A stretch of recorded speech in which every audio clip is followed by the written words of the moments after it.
Hey Palworld friends, welcome to another video. Today going to go through the settings on the world I use for the YouTube series.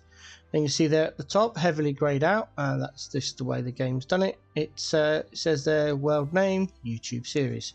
And with that in mind, let's get on. This private world is a solo self-found world, so SSF. So multiplayer's off. Because multiplayer's off, I don't need crossplay, so that just gets turned off as well. Into the actual customs themselves, day-night cycle is standard, default 1, autosave, I usually have it as 5 minutes, not sure why it's down to 30 seconds, I probably knocked it or something. XP rate's the same, power capture rate is at maximum because this is a custom casual setting, they're just easier to capture all the pals. Power appearance rate is default to 1, at late end game I turn that to 3, because at that point you've got all the tools and you just want to capture as many pals as you can to help with the breeding process. Damage from pals down to 0.5. For raids I turn it down to 0.1. Damage to pals up to max, which is why you see me do loads of damage to them all. Default pal auto regeneration rate 2, that's for when they're out of the pal box, and then in the pal box I put it up to max, just so when they've been revived from being knocked out they just get their health back quicker. Damage from player multiplier is 1.5. At end game I put that up to 2, and then for raiding I put it up to max. Damage to player is 0.1. I don't want to die. I hate it, it's annoying. Player auto regeneration rate is 2. For raids I put up to 5. At 2 in normal world play you don't get knocked out, so anything higher than that is a bit OP. At 2 you still got a chance of being knocked out, but you know that's usually if you're only on the oil rigs or whatever. Default. Maximum number of drop items in the world is 5,000, so when you're building bases you make a mistake, you delete a part and oh dear, that was supporting lots of roofs and stuff. So all of a sudden you've just lost your bedroom or whatever you've just been built and everything drops to the floor. This will enable you and your pals to collect it in good time. That should be defaulted to 1. I'm not sure why it's on 1.5. That's default. That should be on 1 as well. I don't know why it's on 2. Default. Meteorite supplies, drop-in fuel is down to 60 minutes. That's once per hour. I'm not sure what the default is. I set it always to an hour.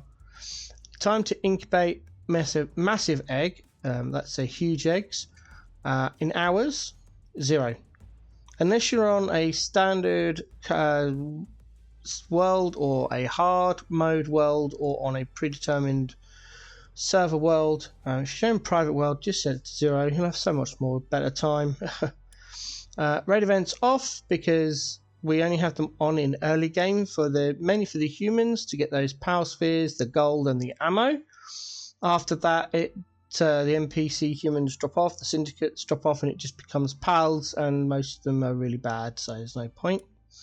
Enable predator pals is on because you need the predator cores, I think they're called, to make the pouches to increase your inventory size. I think they're also used for a few other items. I can't remember off the top of my head. Death penalty, no drops because it's early access. There's still bugs. You could be flying over the river. You could be knocked out and land in the river, and then your items are at the bottom of that river. And currently in the game, you can't swim down to the bottom of the river, so there's no point. As this is an SSF world, maximum number of guilds is 1. 5 bases. My generic setup, as you've seen, is 1 for your production base. That's all your ore mines, your benches, and your crafting tables. 1 for your farms, grow all your crops for food and cakes. 1 for your breeding, the hatchery. 1 for raiding, and then a spare floater 1.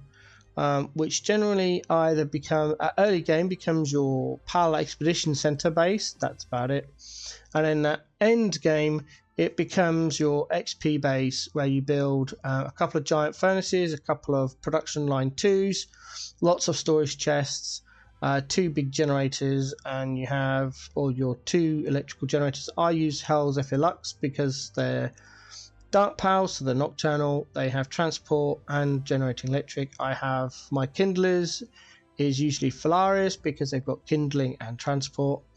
I then stick a bunch of Anubis there, and then some Noclums for their transport. And then what you do is you get a couple of thousand ore, stuck that in a chest, and then you get the pals you've been breeding that have got your perfect passives that are maxed out on your IVs, perfectly set up there, but because you've bred them from an egg, they're level 1. So you take 4 of those, you get a level 5 Omuskull, because that increases the XP for every pal in your party. And then you just set the Phalaris off, making the ores into ingots. The transporters take the ingots to another storage chest, and then you get your Anubis or other handiwork person to make all of those ingots into nails, and within about 2 to 3 minutes all of your level 1 pals are level 50. You swap those out for 4 more, rinse and repeat. By the time you've run out of ore and ingots, you've done a whole swath of pals to level 50 or higher, and you've got an absolute ton of nails which you can sell for billions of gold. That's why it's on 5. And then 20 pals per base, which is great for early, mid and late game. And the end game, if you're building mega bases, then you might want to change that to a higher number depending on your machine, that your computer or console, depending on your processing power, because the more pals you have, the more bases you have, and the more pals you have at each base can seriously deteriorate your gameplay. No limit on structures per base, no randomization, no seed, no random mode. Fast travel was on, no hardcore modes, permadeath, no, thank you. PAL generic data to be saved in global PAL box, yes, and reconstructed from the PAL box is yes. You've seen me do that in the game. And that's it. That is the settings on the YouTube world that you've seen me play on.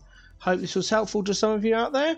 This is my standard, pretty much my standard setup for all of my worlds, because as a neurodivergent person, I have a lot of stress in my life, and I play Palworld to relieve some of that stress, so I don't want anything too hard. However, I will be doing a hard mode offline save, because I want that last achievement. I've only got one achievement left, and it is to complete the 6 towers on hard mode. So at some point I will be doing that, taking full advantage of the global storage box. Anyway, that's the end of this one. I'll see you in the next one.